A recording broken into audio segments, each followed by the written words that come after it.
6 blogs. ನಾವು ಇವತ್ತು ಮಾಡುತ್ತಿರುವಂಥ ಒಂದು ಸಿಂಪಲ್ ರೆಸಿಪಿ ಅಂದರೆ ಒಂದು ಕಡಲೆಕಾಳು ಚಟ್ನಿ.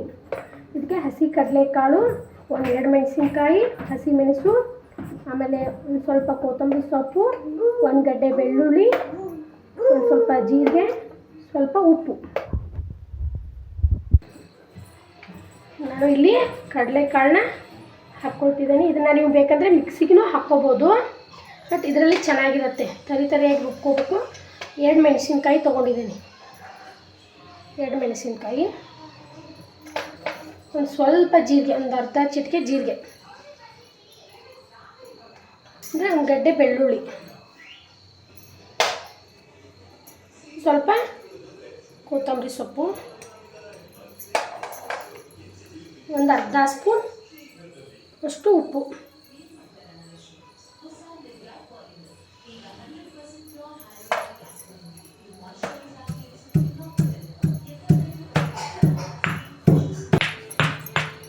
ಈ ಥರ ಸ್ವಲ್ಪ ತರಿಯಾಗಿ ಕುಟ್ಕೊಳ್ಳಿ. ಆಮೇಲೆ ಇದಕ್ಕೆ ನೀರನ್ನು ಹಾಕಲೇಬೇಡಿ. ಈ ಥರ ಸ್ವಲ್ಪ ತರಿಯಾಗಿರಬೇಕು, ಜಾಸ್ತಿ ಮಿಕ್ಸ್ ಮಾಡಬೇಡಿ.